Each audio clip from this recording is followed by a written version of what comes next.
ॐ तव कथामृतं तप्तजीवनं कविभिरीडितं कल्मषापहं श्रवणमङ्गलं श्रीमदाततं भूरि गृह्णन्ति ये भूरिदा जनाः। आइए हम कथामृत का चिंतन आगे बढ़ाते हैं। विद्यासागर महाशय के यहाँ श्री रामकृष्ण देव पधारे हैं। 5 अगस्त 1882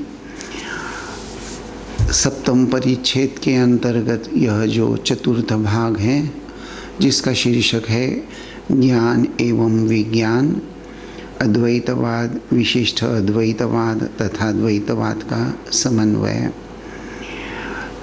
अभी तक हम श्री रामकृष्ण देव के द्वारा जो बात बताई गई थी कि ज्ञान मार्ग जो है वह नेति नेति का मार्ग है और ब्रह्म जो है वह झूठा नहीं हुआ है, अर्थात ब्रह्म का वर्णन नहीं किया जा सकता। और जो कुछ भी वर्णन हमें शास्त्र ग्रंथों के द्वारा या संत महात्माओं के द्वारा जो कुछ भी वर्णनात्मक ब्रह्म के बारे में जो बातें हमें बताई जाती हैं, तो वह सब एक्चुअल जैसे सूचक रूप से ही, एक्चुअल तो वह बात है नहीं, यानी वह सिर्फ एक इंडिकेटिव एक्सप्रेशन जैसे बताया गया है कि ब्रह्म यह नहीं है, यह नहीं है, यह नहीं है। और हमने देखा कि ये जो नेति नेति जो बातें हो रही हैं उसका मूल आधार है कि जिसको हम सोचते हैं कि क्या यह ब्रह्म वस्तु है, क्या यह परब्रह्म है, तो नेति नहीं। क्यों नहीं?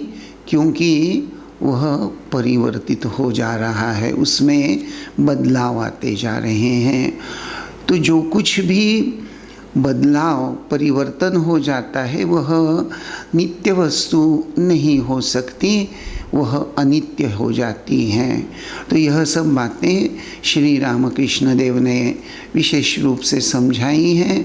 और उसी के साथ साथ ये जो एक वैसे बड़ा ही अनोखा हम कह सकते हैं ये जो शब्द है विज्ञानी, विशेष रूप से ज्ञान रखने वाला। तो ये जो विशेष रूप से ये जो ज्ञान है यह क्या है?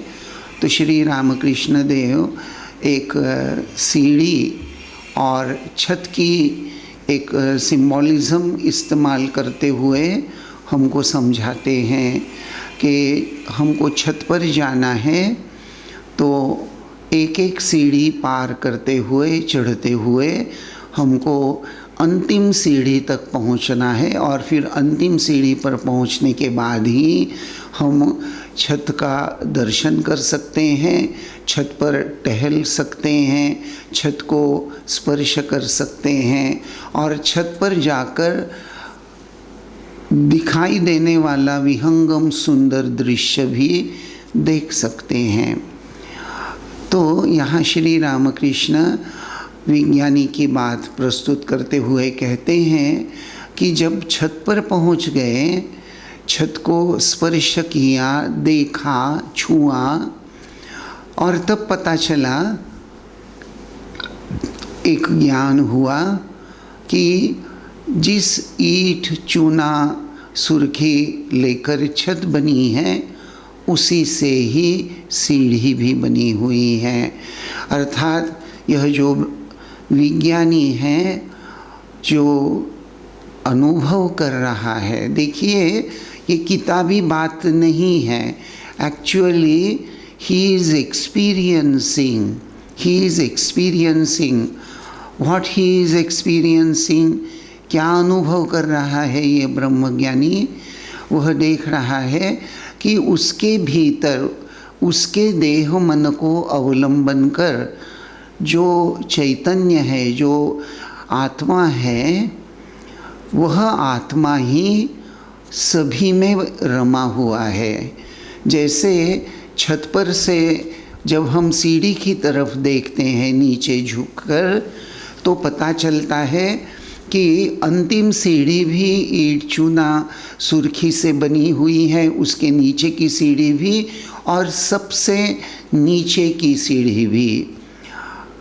हर सीढ़ी, हर सोपान उसी ईंट चूना और सुर्खी से ही बना हुआ है। तो ये जो ब्रह्म ज्ञानी है, विशेष रूप से जो ज्ञानी हो जाता है, वह देखता है कि उसके हृदय में, उसमें जो आत्मा निवास कर रही है, वही परम चैतन्य, वही आत्मा सभी मनुष्य प्राणियों में चेतन जड़ सर्वत्र वही व्याप्त है। श्री रामकृष्ण देव स्वामी विज्ञानानंद जी महाराज, जो श्री रामकृष्ण देव के एक सन्यासी अंतरंग शिष्य थे, विवेकानंद जी के गुरु भाई थे, जिनके मार्गदर्शन में ही आज अगर आप बेलूर मठ जाते हैं तो बेलूर मठ में जो श्री रामकृष्ण देव का सुंदर मंदिर जो हैं, या स्वामी विवेकानंद जी के समाधि स्थल पर जो मंदिर बना हुआ है और गंगा के किनारे जो घाट बना हुआ है, वह सब स्वामी विज्ञानानंद जी महाराज के द्वारा बनाया गया है। तो ये विज्ञानानंद जी महाराज जो उस ज़माने के एक इंजीनियर थे, उन्होंने अपनी स्मृति कथा में यह बात लिखी है कि श्री रामकृष्ण देव ने जब उनको भगवती के दर्शन हो रहे थे, तो अपने यह दर्शन क्या सत्य हैं, इसकी परीक्षा श्री रामकृष्ण देव खुद ले रहे हैं। उनको जो दिव्य आध्यात्मिक अनुभव हो रहे हैं, वह सत्य है या नहीं, या सिर्फ वह इल्यूजन है, एक भ्रम है, यह सब श्री रामकृष्ण देव खुद ही अपने अनुभवों की परीक्षा कर रहे हैं। और विज्ञानानंद जी महाराज वहाँ अपने स्मृति कथा में लिखते हैं कि श्री श्री भवतारिणी का, माँ कालिका वगैरह देवी देवताओं के जो दर्शन श्री रामकृष्ण देव को प्राप्त हुए थे, श्री रामकृष्ण देव उन्होंने विज्ञानानंद जी से कहा कि एक बार जब मुझे ये जब दर्शन हो रहे थे, तो मेरे मन में एक प्रकार से संदेह जाग उठा कि क्या यह दर्शन वास्तविक सत्य हैं। अगर यह सत्य है तो मैं माँ काली से, भवतारिणी से प्रार्थना करते हुए बोल उठा कि माँ, अगर मेरे आध्यात्मिक अनुभव अगर सत्य है, तो ये सामने जो एक पत्थर मैं देख रहा हूँ, वह 3 बार उछलेगा। और जैसे ही मेरे मन में यह विचार आया और मैंने जगदम्बा से प्रार्थना की, विज्ञानानंद जी महाराज लिखते हैं कि श्री रामकृष्ण देव मुझे कहने लगे कि जैसे ही मैंने ये प्रार्थना की, उसी वक्त मैंने अपनी आँखों से देखा कि वह पत्थर 3 बार उछल कर फिर से अपने स्थान पर रुक गया। और तब मुझे यह बोध हुआ कि मेरे ये जो आध्यात्मिक दर्शनादि हो रहे हैं, यह सत्य है। तो यह जो विज्ञानी की बात श्री रामकृष्ण देव यहाँ जो प्रस्तुत कर रहे हैं, तो ठीक जैसे श्री रामकृष्ण देव ने अपने आध्यात्मिक अनुभवों की सत्यता परख कर देखी कि कण कण में वह ब्रह्म वस्तु ही बसी हुई है, तो ठीक वही बात श्री रामकृष्ण देव जैसे यहाँ कह रहे हैं कि जो विज्ञानी होता है, जिसको विशेष रूप से ज्ञान होता है, उसको समझ में आता है कि वह जो निर्गुण निराकार, वह जो परम सत्य हैं, वही परम सत्य मेरे देह में भी खेल रहा था और वही परम सत्य इस दुनिया में जितनी भी वस्तुएं हैं, जितने भी जीव जंतु हैं, उनके अंदर वही परम चैतन्य ही बसा हुआ है। उस चैतन्य के कारण ही यह सब हमको दिखाई दे रहा है। वह चैतन्य है, इसीलिए एक छोटा सा जो बीज है, उस बीज को जब बोते हैं तो और उसको जब पानी डालते हैं, खत डालते हैं, तो वही नन्हा सा छोटा सा बीज अंकुरित होने लगता है। अंकुरित होकर वह इतना नाजुक अंकुर इस धरती की छाती फाड़कर बाहर आ जाता है। उसमें कितनी प्रबल शक्ति होगी। यह शक्ति किसकी है? क्या वह बीज की शक्ति है? जी नहीं।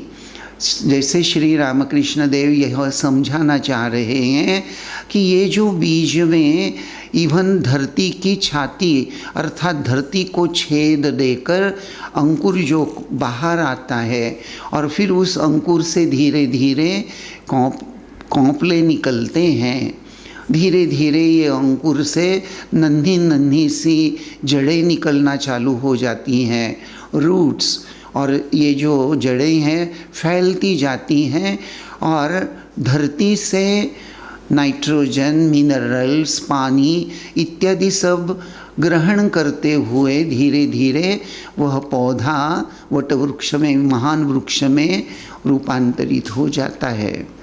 तो यह जो शक्ति है चैतन्य के कारण, उस बीज में जो चैतन्य बसा हुआ है, वह बीज में जो ब्रह्म वस्तु बसी हुई है, उसका यह सामर्थ्य है। ठीक उसी प्रकार हर जीव में हम देखते हैं कि वही चैतन्य है सबस्ट्रैटम। जैसे एक बहुत बड़ी कोई इमारत होती है, कोई मकान होता है, तो हर इमारत की, हर मकान की नींव होती है, फाउंडेशन होता है। तो ठीक उसी तरह इस विश्व सृष्टि प्रपंच का, इस जीव जगत का सबस्ट्रैटम, नींव क्या है, आधार क्या है, तो वह ब्रह्म है। और विज्ञानी जो हैं वह यह बाह्य आवरण नहीं देख रहा है, या यूँ कहिए श्री रामकृष्ण देव की भाषा में, ये जो जैसे तकिया होता है, हम सोने जाते हैं तो सर के नीचे तकिया लेते हैं, तो श्री रामकृष्ण देव इस तकिए का उदाहरण देकर कहते हैं कि मैंने देखा कि कोई चौकारा तकिया है, स्क्वायर शेप्ड तकिया है, कोई रेक्टेंगल तकिया है, कोई गोल है, कोई त्रिकोणी तकिया है, कोई अंडाकृति तकिया है। तो भाई तकिए का शेप अलग अलग है, तकिए का जो कपड़ा है वह कपड़ा भी अलग अलग प्रकार का हो सकता है, लेकिन श्री रामकृष्ण देव कहते हैं उस तकिए के अंदर मैं देख रहा हूँ जैसे कपास भरा हुआ है, ठीक उसी प्रकार मनुष्य, यह विविधता तो हम देखते हैं, हर आदमी अलग अलग नज़र आ रहा है, लेकिन तत्वतः प्रत्येक में वही परम सत्य, वह ब्रह्म वस्तु ही विराजमान है चैतन्य के रूप में। और यह चैतन्य जो है जब इस देह के साथ एक रूप हो जाता है, तादात्म्य हो जाता है, अपने को देह मानने लगता है और एक तरह से ब्रह्म बोध से वह विच्युत हो जाता है। अगर मैं आपको एक छोटा सा सवाल अगर पूछूं कि, या उल्टा ये कहिए, मैं अपना ही उदाहरण आपको देता हूँ। देखिए, मेरा जब जन्म हुआ या कोई भी बच्चा जब जन्म लेता है तो क्या उसका कोई नाम होता है? उसके गले में नाम की नेम प्लेट तो नहीं होती है। अब जब मेरा जन्म हुआ तो उस वक्त तो मेरे गले में नेम प्लेट तो नहीं थी, लेकिन उसके बाद में 12वें दिन हमारे सनातन धर्म संस्कृति के अनुसार 12वें दिन नामकरण विधि होता है और नामकरण विधि किया गया और मेरी माँ ने मेरा नाम रख लिया राजेंद्र। तो अब देखिए 12 दिन का मैं एक छोटा सा शिशु, 12वें दिन तक तो मेरा कोई नाम भी नहीं था। 12वें दिन नामकरण विधि हुआ, झूले में मुझे डाला गया और मेरी माँ ने मेरे कानों में कहा तुम्हारा नाम राजेंद्र है, और सभी लोग मुझे राजेंद्र राजेंद्र करके पुकारने लगे। तो प्रश्न यह आता है कि मैं अगर मुझे कोई सवाल पूछे कि महाराज आप अपने आप को राजेंद्र कब से मानने लगे या जानने लगे, तो सच तो यह है मैं अपने आप को मैं राजेंद्र हूँ यह कब से और कैसे मानने लगा, यह गुत्थी आज तक सुलझी नहीं। पिन पॉइंटेडली हम में से कोई ऐसा नहीं होता जो ठीक बता दें कि मुझे उस पल से मैं अपने आप को नाम रूप के साथ आइडेंटिफाई करके मैं जीवन यापन करने लगा। मैं नहीं बता सकता कि at what point of my life I recognised myself to be as Rajendra and I am this body। ये जो मैंने कब मान लिया, कब सोच लिया मेरे अंतःकरण में या मेरे बुद्धि में, मेरे जहन में ये बात कैसे बैठ गई, जागृत हो गई, खिल उठी, यह सब मैं नहीं जानता। लेकिन इतना जानता हूँ कि एक विशिष्ट पीरियड के बाद, समय के बाद, तब से लेकर आज तक लगातार मैं राजेंद्र यह बोध मेरा पक्का है। अगर कोई दूर से हेलो राजेंद्र महाराज ऐसे करके जब बुलाता है तो झट से मैं ही पलट कर देखता हूँ कि मुझे कौन बुला रहा है। मेरे साथ में अगर और भी कोई होगा, मान लीजिए कि पराग महाराज हैं, जगदीश महाराज हैं, केशव प्रकाश महाराज हैं, हम सभी रास्ते से जा रहे हैं और कोई राजेंद्र कर कर बुलाता है तो झट से मेरे ही मन में यह विचार आता है कि मुझे कौन बुला रहा है। और दूसरे जो महाराज हैं, चाहे जगदीश महाराज हो चाहे पराग महाराज हो, वे यह सोचते हैं कि राजेंद्र महाराज को यहाँ वडोदरा में रास्ते पर जाते हुए कौन पुकार रहा है, राजेंद्र महाराज का ये कौन परिचित है। अर्थात पराग महाराज या जगदीश महाराज के मन का भाव क्या है, मैं पराग हूँ, मैं जगदीश हूँ, मैं राजेंद्र महाराज नहीं हूँ। और मेरे मन में विचार क्या है, मैं राजेंद्र हूँ, कोई मुझे पुकार रहा है, निश्चित रूप से वह मेरा कोई परिचित होना चाहिए। यानी चिंतन में, बुद्धि में ये जो अंतर है वह समझाने के लिए मैंने आपको यह उदाहरण दिया है। तो जीव जो होता है ब्रह्म से अलग होकर इस अहम बोध और देह के प्रति ममत्व को लेकर ही जैसे अपने आप को अलग मानने लगता है। और ये कैसे होता है इसका कोई सटीक एक्सप्लेनेशन तो मैं आपको नहीं बता सकता। सत्य तो यही है, विवेकानंद जी को जब किसी ने पूछा कि आप ये जो बात कहते हैं कि तत्वतः as a principle each soul is potentially divine, ये जो पोटेंशियली डिवाइन यानी ये पोटेंशियल का मतलब क्या है, हर जीव में वह ब्रह्म स्वरूप वह होता है, लेकिन वह कैसे होता है, वह शांत स्वरूप में होता है। पोटेंशियल यानी वह सूक्ष्म रूप से होता है, उसकी संपूर्ण रूप से अभिव्यक्ति नहीं हुई है। संपूर्ण रूप से यस, इन द प्रोसेस मनुष्य अगर साधन भजन करता है तो यह जो पोटेंशियल, यह जो स्वामी जी बोलते हैं कि each soul is potentially divine, तो ये डिविनिटी की इसका जो अभिव्यक्ति है, प्रगटीकरण है, यह हो सकता है। और इसीलिए विवेकानंद जी धर्म की व्याख्या करते हुए कहते हैं कि what is religion, religion means manifestation of divinity already in man. मनुष्य में यह जो दिव्यत्व है, उस दिव्यत्व को हमारे दैनंदिन जीवन में, हमारे आचरण में, हमारी बोलचाल में उसकी अभिव्यक्ति होनी चाहिए। Each soul is potentially divine. अव्यक्त रूप में हमारे में यह जो पवित्रता बसी हुई है, दिव्यत्व यह जो बसा हुआ है, उसका अधिक प्रगटीकरण होना चाहिए। और साधना का उद्देश्य भी यही होता है। श्री रामकृष्ण देव ये जो विज्ञानी की बात प्रस्तुत करते हैं, तो यह विज्ञानी अपने आप में भी ब्रह्मानुभूति कर रहा है और सर्वत्र वह ब्रह्म दर्शन पर कर ही रहा है। देखिए श्री रामकृष्ण देव कैसा सुंदर वर्णन करते हैं कि छत पर बहुत देर तक लोग ठहर नहीं सकते, फिर उतर आते हैं। जिन्होंने समाधिस्थ होकर ब्रह्म दर्शन किया है, वे भी नीचे उतर कर देखते हैं कि वही जीव जगत हुआ है।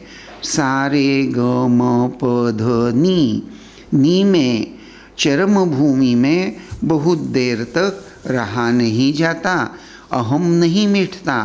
तब मनुष्य देखता है कि ब्रह्म ही मैं, जीव जगत सब कुछ हुआ है। इसी का नाम विज्ञानी है। तो श्री रामकृष्ण देव ने बहुत सुंदर सरल ढंग से यह विज्ञानी की परिभाषा, यह विज्ञानी अवस्था हमको समझा दी है। सरगम के 7 सुर, सारे ग म प ध नी। तो ये जो ऊपर का स्वर नी है, जो संगीत का ज्ञान रखते हैं, वे इस उदाहरण के द्वारा भली भांति समझ में उनको आ रहा होगा। और जो थोड़ा सा संगीत जानते हैं, सुनते हैं, उनको भी यह समझने में असुविधा नहीं होगी कि इस उच्च हाई पिच में, इस नी के स्वर पर बहुत देर तक श्वास लेकर वहाँ रुका नहीं जाता। गायक जो होता है फिर नीचे उतर आता है। तो ठीक जब यह विज्ञानी ब्रह्म ज्ञान की चरम सीढ़ी पर आरूढ़ हो जाता है, तो थोड़ी देर वहाँ रुककर, जैसा मैंने कहा कि छत पर आ गए हैं, तो छत पर खड़े होकर छत को छूकर भी देखते हैं और छत से बाहर का जो संपूर्ण दृश्य दिखाई दे रहा है उसको भी देख लेते हैं। ठीक उसी तरह यह विज्ञानी, ब्रह्म ज्ञानी यह देखता है कि मैं, यानी उसके देह में जो नींव के रूप में, आधार के रूप में जो है अस्तित्व है, वह ब्रह्म वस्तु ही है और इस जीव जगत में वही बसा हुआ है। ज्ञानी की राह भी राह है, ज्ञान भक्ति की राह भी राह है, फिर भक्ति की भी राह एक राह है। ज्ञान योग भी सत्य हैं और भक्ति पथ भी सत्य हैं। सभी रास्ते से ईश्वर के समीप जाया जा सकता है। ईश्वर जब तक जीवों में मैं बोध रखता है, तब तक भक्ति पथ ही सरल है। विज्ञानी देखता है कि ब्रह्म अटल, निष्क्रिय, सुमेरुवत हैं। यह संसार उसके सत्व, रज और तम, इन तीनों गुणों से बना है, पर ब्रह्म निर्लिप्त है। विज्ञानी देखता है कि जो ब्रह्म है वही भगवान है, जो गुणातीत है वही षडैश्वर्य पूर्ण भगवान है। ये जीव और जगत, मन और बुद्धि, भक्ति, वैराग्य और ज्ञान सब उस परब्रह्म के ही ऐश्वर्य है। सहास्य, जिस बाबू के घर द्वार नहीं है या तो बिक गया वह बाबू कैसा। ईश्वर षडैश्वर्य पूर्ण है। यदि उसके ऐश्वर्य न होता तो कौन उसकी परवाह करता। देखिए यहाँ यह 7वें परिच्छेद का यह जो चतुर्थ कैंटोन है उसका यह प्रथम भाग यहाँ समाप्त होता है। और यहाँ श्री रामकृष्ण देव यहाँ विशेष रूप से भक्ति पथ की बात हमारे सामने रखते हैं। यानी भगवान के पास वह जो निर्गुण निराकार हैं, ब्रह्म अटल निष्क्रिय सुमेरुवत हैं, वह ब्रह्म ही यह जीव जगत, यह सब कुछ वही बना हुआ है। यह संसार सत्व रज तम इन 3 गुणों से बना है। तो यह सब जो देखिए, ये जो बात श्री रामकृष्ण देव ने पहले ही हमको बताई है कि जो निर्गुण निराकार है वही सगुण साकार भी हो जाता है। वही ये 3 गुणों से कहते हैं, शास्त्र ग्रंथ भी इसकी पुष्टि करता है कि यह जो सर्वजीव जगत हैं, हम सब जो मनुष्य हैं, सभी में सत्व रज तम इन 3 गुणों का मिश्रण विराजमान है। सभी में यह 3 गुण होते हैं। तो इन 3 गुणों से तो हम क्या हो गए, हम गुण के अधीन हो गए। हर व्यक्ति में सत्वगुण होता है, थोड़ा सा रजोगुण होता है और तमोगुण होता है। वैसे इन तीनों गुणों की अपनी अपनी एक सकारात्मक भूमिका प्रत्येक जीव में होती ही है। प्रत्येक गुण के अपने अपने लक्षण हैं, जिसको अंग्रेजी में हम कैरेक्टरिस्टिक फीचर्स कहते हैं। प्रत्येक गुण का सत्वगुण, रजोगुण, तमोगुण। तो श्री रामकृष्ण देव यहाँ यह बात समझाने के लिए ही पहले ही हमको कह चुके हैं कि जो निर्गुण निराकार हैं वही सगुण साकार होता है। ये जो भगवान हैं ये वास्तविक ये तो गुणातीत हैं, गुण के अतीत, गुणों से परे। गुण शब्द का एक अर्थ आप जानते हैं कि नहीं, मुझे पता नहीं, लेकिन गुण शब्द का एक अर्थ होता है रोप, डोरी, जिसको डोरी कहते हैं ना हम। डोरी का काम क्या होता है? बांधना। डोरी का काम होता है बांधना। तो ठीक इसलिए गुण जो हैं सत्व रजतम, यह 3 गुण इस ब्रह्म को इस देह के साथ बांध देते हैं। और ये जो मैं बोध हैं, ईश्वर जब तक जीवों में मैं बोध रखता है तो हमारे सब में यह मैं बोध हैं। और सिर्फ यह मैं बोध कैसा है, उसका रंग कैसा है? तो मैं राजेंद्र हूँ, मैं गोरा हूँ, मैं लंबा हूँ, मैं अमुक अमुक वंश में जन्म मेरा हुआ है, मैं अमुक जाति का हूँ, मैं अमुक प्रांत का हूँ, मैं महाराष्ट्र का हूँ, मैं गुजरात का हूँ, मैं भारत का हूँ, इत्यादि इत्यादि। या लिस्ट लंबी करने में मतलब नहीं, लेकिन हमारा मैं जो है यह देह बोध से रंगा हुआ है। और ब्रह्मज्ञानी का जो बोध होता है वह बोध वहाँ ये देह बोध से वह ऊपर उड़ जाता है और उसमें ब्रह्म बोध रहता है। तो ये जो निर्गुण निराकार ईश्वर हैं वास्तविक तत्वतः जो गुणातीत हैं, लेकिन ऐसा हमको लगता है या हमारे कल्याण के लिए ही, मनुष्य के कल्याण के लिए ही जैसे वह गुणों का पकड़ पकड़ कर सगुण हो जाता है, सगुण विथ एट्रीब्यूट्स, और उनका यह षडैश्वर्य है। श्री रामकृष्ण देव यहाँ ये जो कहते हैं कि ये जीव और जगत, मन और बुद्धि, भक्ति, वैराग्य और ज्ञान सब उसके ऐश्वर्य है, सब उसके ऐश्वर्य।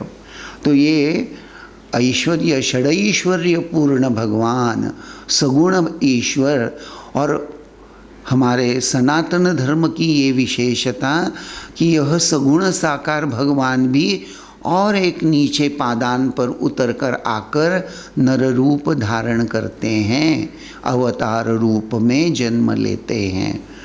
लेकिन अवतार रूप में नर रूप धारण करते हुए भी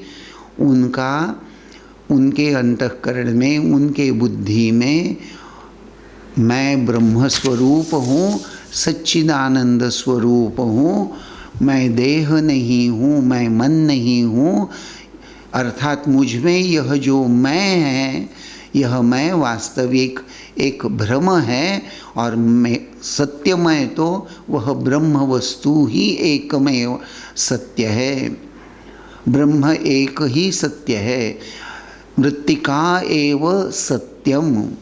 यह जो बोध है तो अवतार भी हैं, सगुण साकार भगवान भी हैं, वे हमेशा अपने इस अपूर्व बोध में ही आरूढ़ रहते हैं। उनके लिए इस बोध में आरूढ़ रहकर भी नररूप धारण करते हुए मनुष्य के समान जीवन यापन करना उनके लिए संभव है। ये जो विरोधाभासी जो भाव हैं उसको लेकर रहना ईश्वर के लिए, भगवान के लिए या ब्रह्म के लिए, ब्रह्म तो निर्लिप्त है, लेकिन वह जब सगुण साकार हो जाता है तो उसमें ये विरोधाभाव विराजमान रहता है।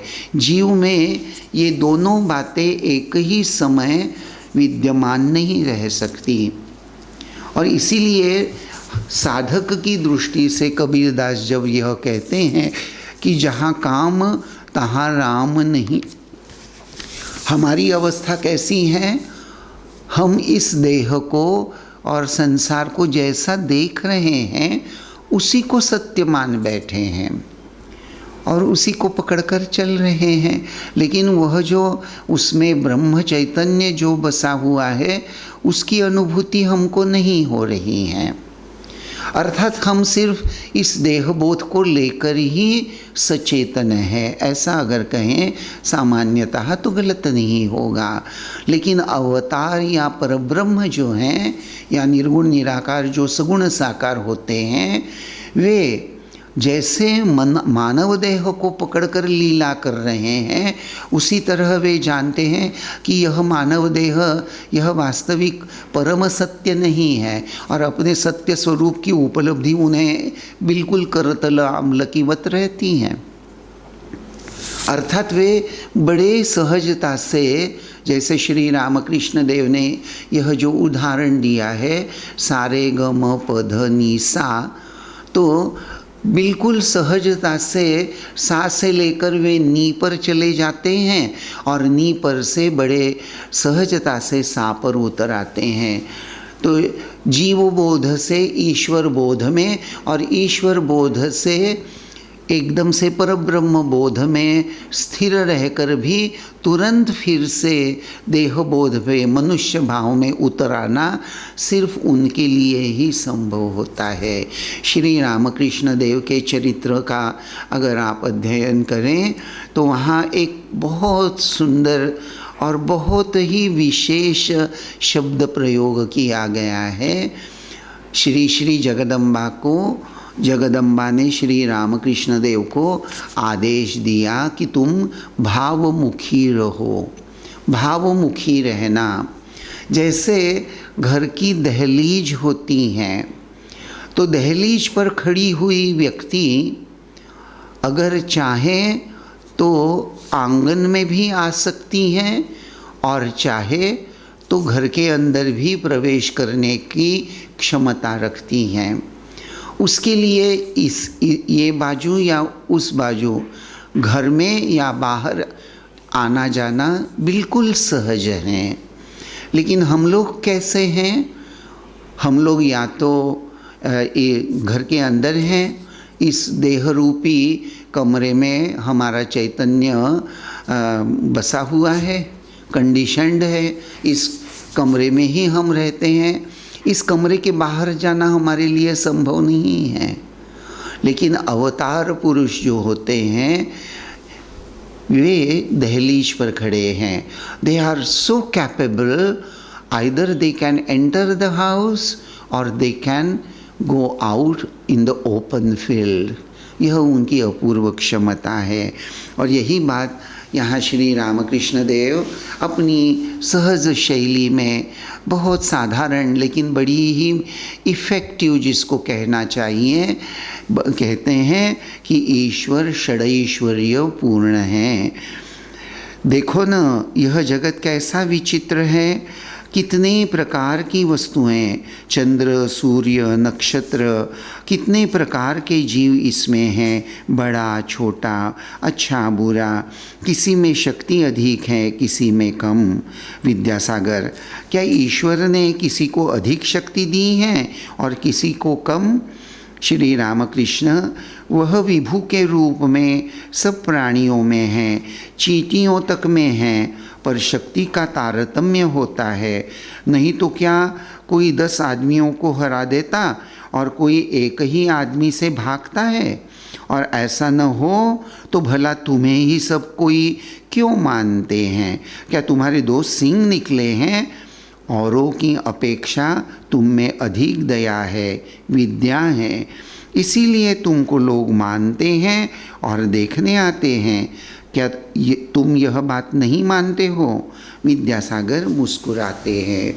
तो देखिए, विज्ञानी की अवस्था, निर्गुण निराकार जो सगुण साकार है, वह ईश्वर षडैश्वर्य युक्त है।